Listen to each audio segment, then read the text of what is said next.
한국을 보면 참 많은 변화가 있었던 나라인 것 같습니다. 그래서 참 한국이 그냥 최근 몇십 년만 되돌아봐도 참 역사가 재미가 있는 것 같습니다. 아무것도 없던 나라에서 또 지금은 그래도 선진국이라 할 수 있을 만큼 또 어떠한 번영을 이룬 나라이죠. 그러면서도 부작용을 아주 심하게 앓고 있는 나라이기도 합니다. 그래서 외국에서 봤을 때도 한국이 재미있을 것 같아요. 이 나라가 완전 망했다가 갑자기 이제 회복 정도가 아니라 아예 이전에 누리지 못했던 전성기를 누리고 있는 나라. 그러면서도 가장 빠르게 소멸되고 있는 나라. 왜냐하면 잘 살면 사람들이 좋아하고 사회가 발전해야지고 더 웃음이 많은 사회가 되어야 하는데 또 그 반대의 모습을 보이고 있죠. 그래서 참 한국이 재미있는 것 같습니다. 그래서 그 세대 갈등도 아주 좀 많이 있는 것 같아요. 제가 볼 때는 미국만 보더라도 미국도 세대 갈등이 만만치 않습니다. 근데 그건 어느 나라나 마찬가지인 것 같아요.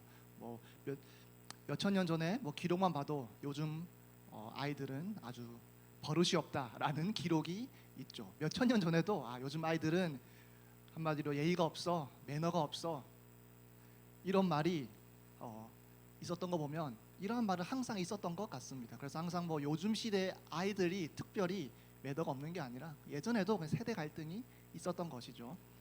근데 그러나 또 한국은 또 좀 더 심한 경향이 있는 것 같습니다. 왜냐? 부모 세대가 겪은 시대와 이 자녀가 겪은 시대가 너무나도 다르거든요. 그러니 이거는 그 내용을 살펴보면 그냥 한 세대의 차이가 아니에요. 이거는 여러 세대의 차이입니다. 보통 미국 보면 경제적으로 봐도 미국도 요즘 한국과 마찬가지입니다. 요즘은 그 자녀들이 부모보다 더 가난하게 살 가능성이 아주 높다라는 말이 미국에서도 나오고 있습니다. 한국도 마찬가지죠. 그러니 뭐 일정 부분은 비슷합니다. 그럼에도 불구하고 미국에서의 부모와 자녀 세대의 격차, 한국에서의 자녀와 부모의 세대 격차를 굳이 비교하자면 미국도 심해지면서도 한국이 좀 더 심한 부분이 있지 않을까 싶습니다. 왜냐 이것은 그냥 한국 사람들이 뭐 이랬다 저랬다 이래서가 아니라요. 그냥 시대가 너무나 달라요. 부모는 가난한 시대에 자랐고 자녀는 이제 막 유학도 보내고 제가 유학 갔다 왔지 않습니까? 유학도 보내고 막 학원도 보내고 이제 막 돈이 없어서 막 뭘 못하고 이런 사람이 별로 없는 시대를 자녀들은 살아왔습니다. 옛날에는 부모 세대는 뭐 메이커는커녕 뭐 옷도 많이 없었던 그러한 시절을 살았는데 뭐 저희 같은 경우는 어린아이 같은 경우는 이제 메이커를 따지는 그러한 시대에 아주 유복한 시대를 살아가고 있죠. 부모 시대는 객관적으로 봐도 못 사는 시대를 살았고 이제 자녀들은 객관적으로 봐도 너무나 유복하게 자라는 그런 케이스이죠. 그러니 부모 입장에서는 너희들이 얼마나 좋은 환경에서 자랐는데 왜 이런 소리를 하느냐, 왜 끙끙 앓는 소리 하느냐라는 소리가 나올 수 있겠죠. 물론 부모 세대라고 다 그런 말을 하는 건 아니지만서도 뭐 기성세대가 봤을 때는 그런 말이 나올 것 같습니다. 왜냐 객관적으로 고생을 덜 했거든요. 또 자녀 같은 경우는 그거는 인정하지만 또 내 세대에는 또 다른 어려움이 있다라고 말할 수 있겠죠. 부모 세대는 뭐 취직이 조금 쉬웠던 반면에 우리는 그렇지 않다. 부모 세대는 뭐 스펙 엄청 중요하게 생각 안 했지만 지금은 스펙을 엄청나게 준비해도 모자란 시대이다. 뭐 이러한 말을 할 수가 있겠죠. 뭐 어느 시대를 살건 부모 세대도 고생했고 젊은 자녀 세대 그 자녀도 고생하는 것 같습니다. 시대가 다 나아졌다라고 해도 객관적으로 대한민국이 부유해졌고 객관적으로 봐도 시스템이 너무나 잘 갖춰져 있고 객관적으로 봐도 치안 이런 것도 한국은 정말 세계 최고 수준이죠. 좋은 환경이라고 말할 수 있는 것들이 많이 있음에도 불구하고 또 젊은 세대들은 또 고초와 또 고통이 있는 것 같습니다. 그걸 보면 어느 시대를 살건 부모 시대든 자녀 시대든 아니면 뭐 더 거슬러 올라갈 수도 있겠죠. 고통받는 건 매한가지구나. 물론 객관적으로 따지면 이 시대가 진짜 고생 많이 했어 이렇게 꼽을 수 있는 시대가 분명히 있을 것입니다. 전쟁 난 시대는 당연히 또 전 최고로 꼽는데 제 개인적으로는 죽고 사는 문제잖아요. 진짜 이거는 뭐 상대적 박탈감과 또 다른 이야기인 거잖아요. 근데 결국에는 모든 인간이 고통을 호소하고 있습니다. 어느 세대는 고통을 호소하고 있어요. 어느 세대는 이 세상 살기 힘들다 말하고요. 이 세상이 너무나 힘들다라고 말합니다. 최근 10년간 20대에서 그 우울증이 4배나 됐다라고 합니다. 참고로 2025년도에 그건 아닙니다. 2022년도인데 그러니까 2022년도 기준으로 이제 10년인 겁니다. 조금 이제 한 2, 3년이 지났죠. 근데 그 사이 크게 변하지는 않을 것 같습니다. 아무튼 2022년도 기준으로 그 10년간 20대 우울증이 4배가 됐다라고 합니다. 10년 만에 4배가 됐다라는 것은 무시할 수 없는 통계이죠. 그만큼 많이 우울한 사회이고 고통을 호소하고 희망이 없다라고 생각하는 젊은 사람들이 그만큼 많다라는 거겠죠. 어느 시대는 어느 환경이든 인간은 사는 것이 고통스럽다고 말합니다. 그러면 저희는 어떻게 해야 될까요? 여러분 사는 건 어떠십니까? 물론 여러분이 엄청난 일을 겪고 계신 분들도 있을 수 있겠고요. 안 그러신 분도 있을 수 있겠습니다. 어떠한 케이스든 삶이 그렇게 막 파라다이스는 아닌 것 같습니다. 준비한 것도 많고요. 사람들은 막 비교도 하고요. 그 사이에서 나는 또 내 체면도 차려야 되고요. 뒤처지는 걸 엄청 싫어하잖아요. 인간은요. 웃긴 게 캄보디아 가면요. 사람들이요 자주 웃고요. 더 행복해 보여요. 객관적으로 보면 한국이 훨씬 나은데 캄보디아 사람들은 그래도 뭔가 사는 재미가 있는 사람처럼 보이는 사람이 많고 정말 어려울 것 같은데 그래도 미소가 더 많은 사람들이 많이 있는 것 같습니다. 저는 모르겠습니다. 한국 사람들이 더 행복한지 캄보디아 사람들이 더 행복한지는 잘 모르겠습니다. 어떻게 따져야 될지도 모르겠고요. 근데 확실한 건 한국식으로 따지면 캄보디아 사람들은 거의 죽을 상하고 살아야 돼요. 근데 그렇지는 않았다라는 것입니다. 그럼 여러분은 어떠십니까? 여러분의 삶이 어떻습니까? 어떻게 느껴지십니까? 사는 재미가 있으십니까? 없으십니까? 고통 가운데 있으십니까? 아니면 그래도 나름 괜찮게 가고 계십니까? 여러분이 어느 상황에 있든지 역사를 봐도 그렇고 성경을 봐도요.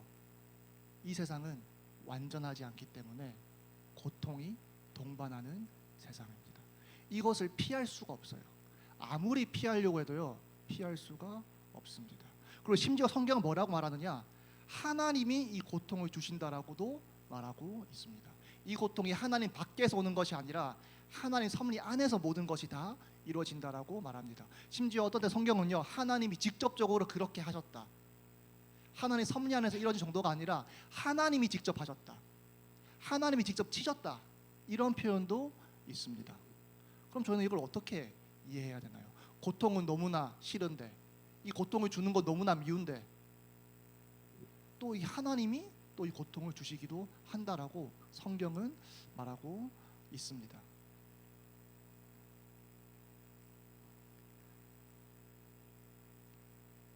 여러분 어떠십니까? 여기에서 참 딜레마가 생기는 것 같습니다. 여기서 딜레마가 생겨요. 참 그냥 감내하고 살아야 될지, 감내하고자 하면 너무나 힘들고 지치는데 어떻게 해야 될지, 또 이 고통받으면 인간은 자연스럽게 탓할 사람을 찾거든요. 고통 주는 이 악마와 같은 적을 찾아요. 나의 적이 누구냐, 이러한 고통을 준 사람이 누구냐 찾습니다. 그리고 그 사람을 막 미워하죠.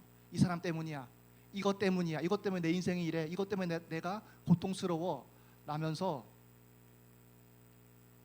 탓할 걸 찾거든요. 근데 성경서를 보면요, 탓하기가 참으로 또 애매해요. 왜냐?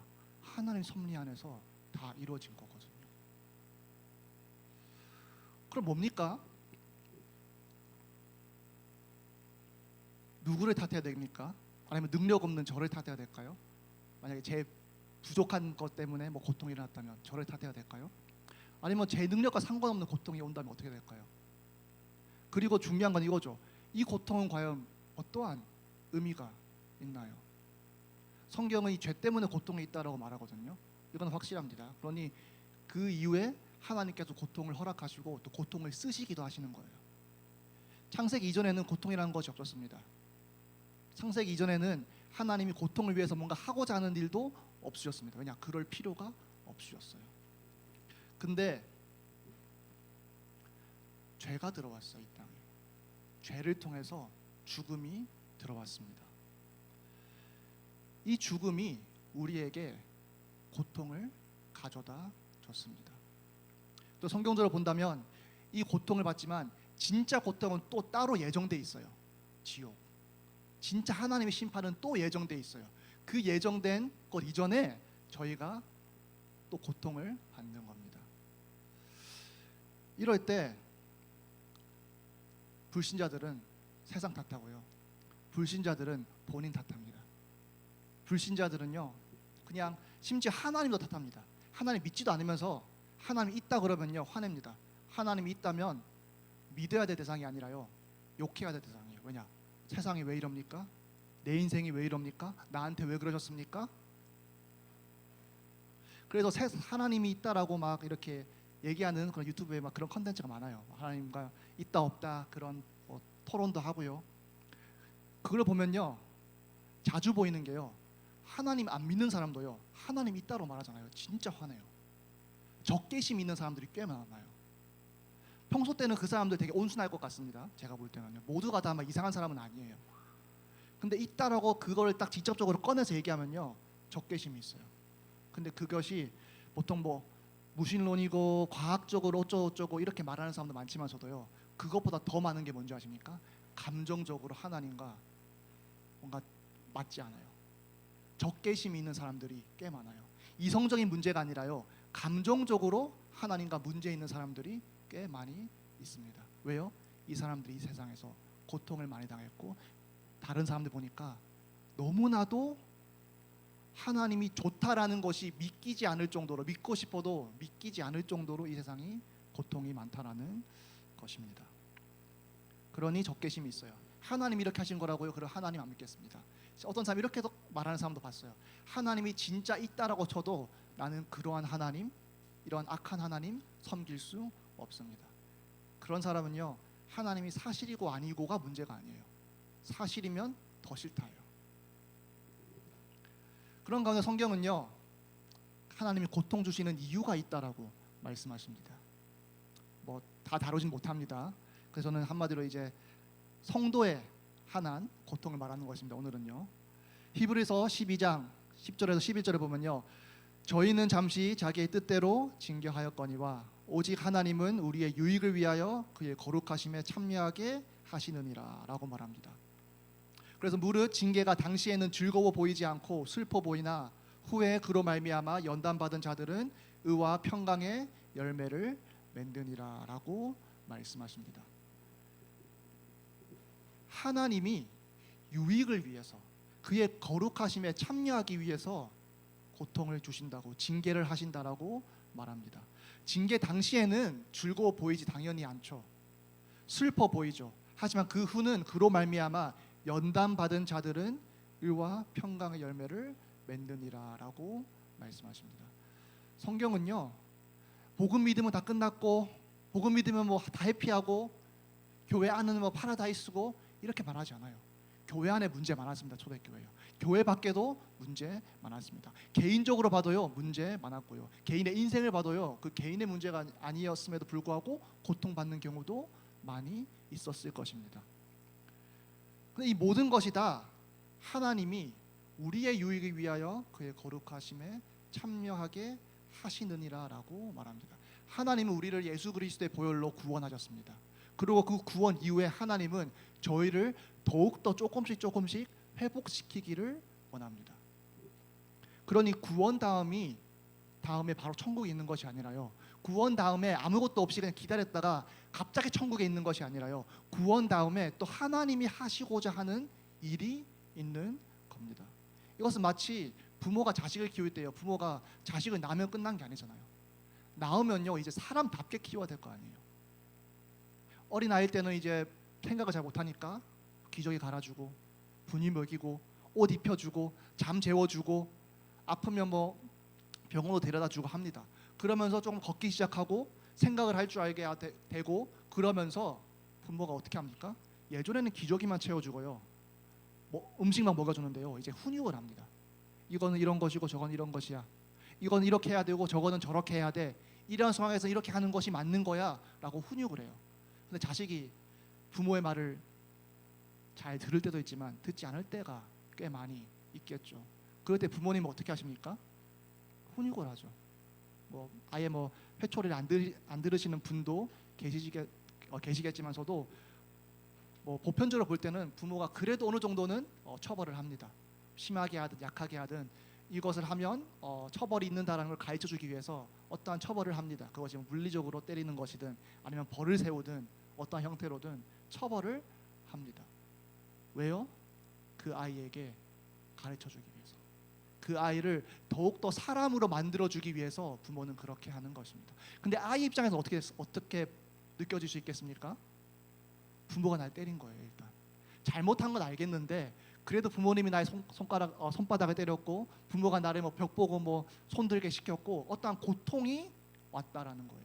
누구를 통해서요? 부모를 통해서.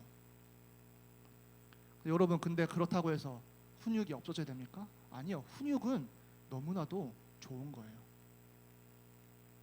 부모를 무서워할 줄 아는 아이가 부모를 무서워하지 않은 아이보다 훨씬 더 사람답게 저는 커갈 거라고 확신하는 사람 중에 한 명입니다. 그냥 부모 무서운 줄 모르면 어떻게 되겠습니까? 어린 아이가 제어가 안 되는 거예요. 그러니 본인이 하고 싶은 대로 합니다. 집안에서도 그러면 집 밖에서도 그럴 가능성이 아주 높죠. 부모도 두려워하지 않는데 누굴 두려워하겠습니까? 또 요즘 같은 경우는 부모가 터치하지 않으면 남이 또 어떻게 할 수 없잖아요. 그러면 완전 자기 세상인 거예요. 집안에서도 자기 마음대로, 집 밖에서는 더 자기 마음대로. 그러니 훈육은 무조건 필요한 것입니다. 근데 이 훈육은 고통이 동반될 수밖에 없어요. 왜냐? 고통이 없이는 훈육이 되지 않으니까. 이와 마찬가지로 저희도 똑같은 상황에 있는 것 같습니다. 저희가 결국엔 하나님의 자녀잖아요. 부모 대신 하나님께서 저희를 훈육하신다라는 얘기예요. 결국에는 왜요? 우리를 더욱더 거룩하게 하나님의 자녀로서 만들기 위해서, 인간적으로 뭐 표현을 바꾼다면 더욱더 사람답게 만들기 위해서, 하나님이 창세기 3장 전에 아담과 하와를 만드셨을 때 아담이 이제 사람이라는 뜻이거든요. 그 아담으로 더욱더 회복시키기 위해서 훈육을 하신다라는 겁니다. 그것이 저희가 겪는 고통이에요. 그래서 저는 고통이라 말하지만 성경은 뭐라고 말하는 줄 아십니까? 연단이라고 말합니다. 연단. 그냥 고통이 아니에요. 아무 의미 없는 고통이 아니라요. 그냥 우연히 일어난 고통이 아니라요. 연단을 위한 고통이라는 것입니다.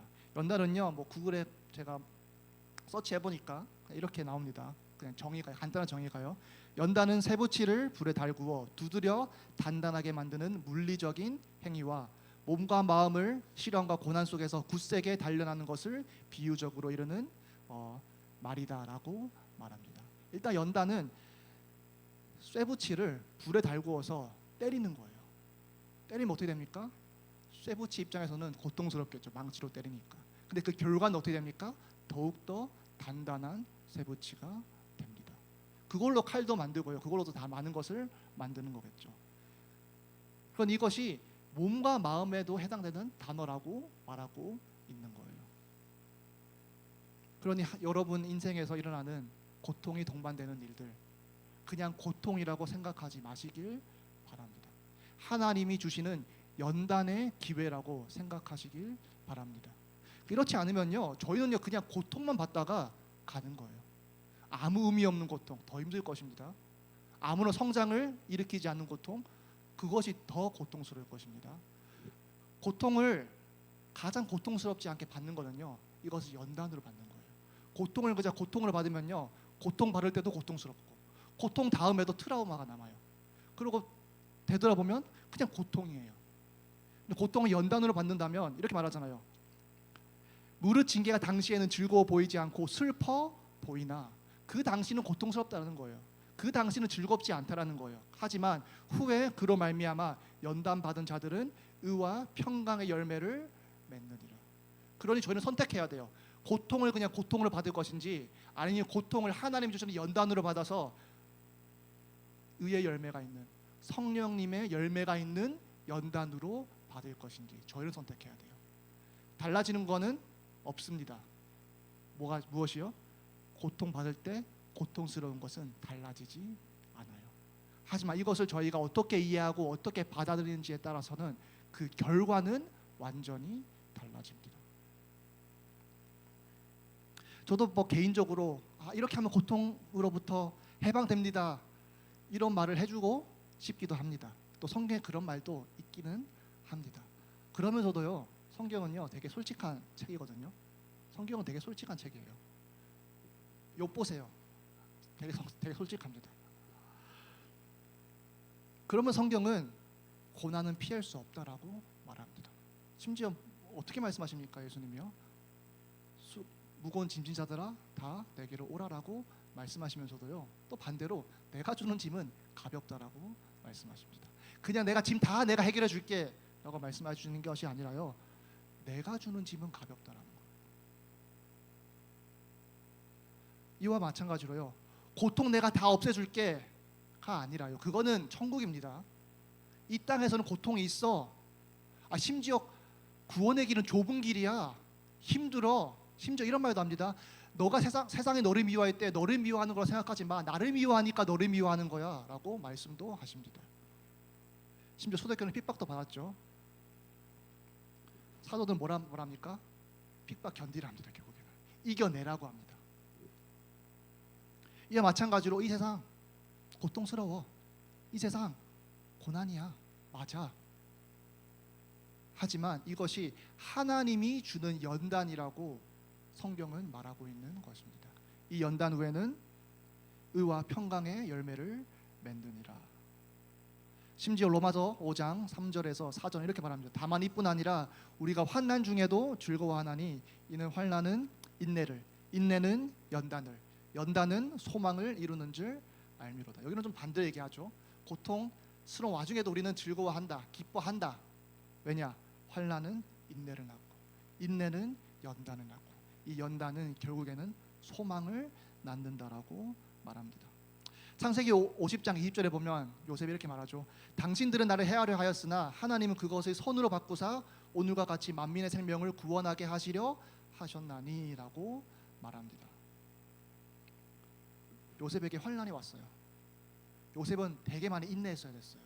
그 인내의 시간이 연단하는 시간이었어요. 그 연단 이후에 소망이 있었던 거예요. 이걸 알았던 요셉이 당신들은 나를 헤아려 했으나, 고통의 원흉이잖아요, 형제들. 하지만 하나님은 그것을 선으로 바꾸셨습니다 라고 요셉은 말하고 있는 거예요. 나를 통해서 하나님이 만민을 구원하시려고 그렇게 하셨습니다 라고 요셉이 말하고 있습니다. 요셉이 만약 고통을 그냥 고통으로 받았다고 칩시다. 그냥 트라우마만 가득한 인생이 될 것입니다. 그냥 상처만 가득한 인생 될 것입니다. 평생 내 인생이 이렇고 저렇고, 내가 이런 고통을 겪었고, 너무나 힘들었고, 내 형제는 나를 버렸고, 아버지는 나를 구하러 오지도 않았고, 이렇게 인생을 보냈을 수도 있었을 것 같습니다. 하지만 요셉은 어떻게 했습니까? 고통 아니야 라고 말하지 않았어요. 그 고통은 되게 고통스러웠어요. 하지만 그 시간을 요셉은 하나님 안에서 말씀 붙잡고 믿음으로 인내했습니다.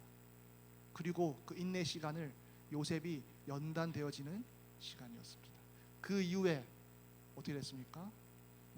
전 요셉이 성공했다, 높은 자리까지 갔다, 이런 거 얘기하고 싶지 않아요.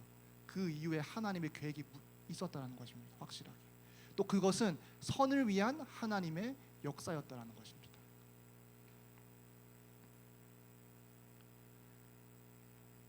여러분은 고통을 어떻게 받으십니까?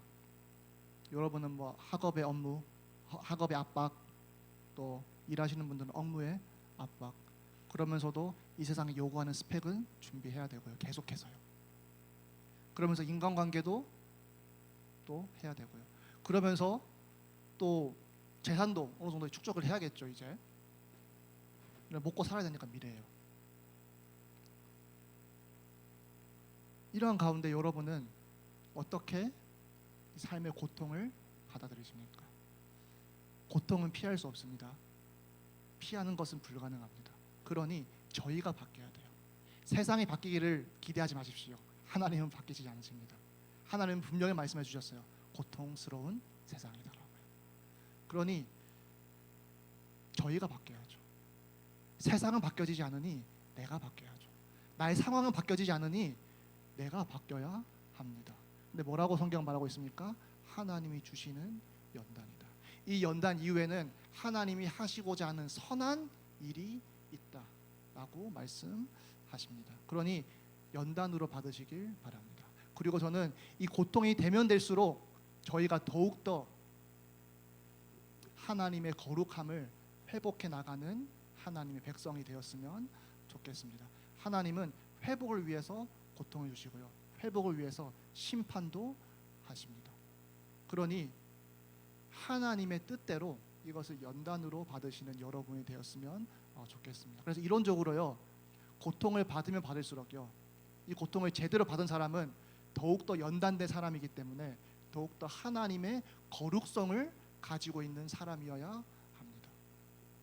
마치 어릴 때는 좀 더 이해해 주잖아요. 실수해도 이해해 주고, 모를 수 있지, 어리니까. 근데요, 이것이 언제 없어지는지 아십니까? 나이 먹었을 때, 젊지 않을 때, 이제 더 이상 나이 핑계 댈 수 없는 그 나이가 되면요, 그 나이가 어떤 나이인지 모르겠지만서도 그 나이가 되면요, 더 이상 어리니까 그러지 이런 말을 하지 않아요, 사람들은. 왜냐? 배우 그 기간 동안 성장이 있어야 된다라고 사람들은 생각하는 거예요. 영적으로도 마찬가지입니다. 지금의 여러분과 10년 후의 여러분은 완전히 달라야 될 줄 믿습니다. 오늘의 여러분과 2, 3년 후에 여러분은 분명히 달라야 합니다. 저희는 영적으로도 나이를 먹어가야 돼요. 육신만 나이를 먹는 것이 아니라 영적으로 나이를 먹어야 돼요. 근데 영적으로 나이 먹는 거 어떻게 됩니까? 시간만 지나면 영적으로 나이 먹는 것이 아니에요. 말씀을 계속 들어야 되겠고요. 그리고 하나님이 주시는 그 연단을 연단으로 잘 이겨내야 영적으로 나이가 성장이 있는 것입니다. 여러분, 나이 먹는 건 쉬워요. 여러분, 육체는 늙어가거든요. 어차피 육체는 썩어가거든요, 시간에 의해서. 하지만 영적인 나이는 시공간의 영향을 받지 않습니다. 오직 여러분과 하나님과 인생을, 여러분의 시간을 영적으로 어떻게 신앙으로 보냈는지에 따라서 여러분의 신앙의 성숙도가 결정되어집니다. 그러니 나이 보고 그 사람의 신앙을 판단하지 않는 거예요. 저희 나이 보고 그 사람의 신앙을 판단하지 않죠. 나이 많다고 신앙이 좋고 나이 어리다고 신앙 안 좋고 이렇게 생각 안 하잖아요. 그건 다 개인마다 다른 거죠. 그러니 여러분 인생에서 고통스러운 일이 있으십니까? 아니면 어떠한 특별한 일이 아니더라도 어떠한 고통을 겪고 있는 상황입니까?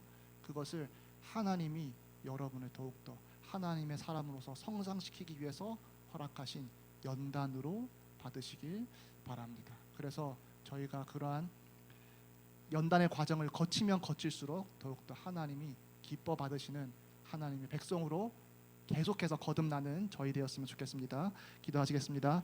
아버지, 감사합니다. 고통 가운데 그래도 저희에게 복음 주셔서 저희를 구원하여 주시니 감사드립니다.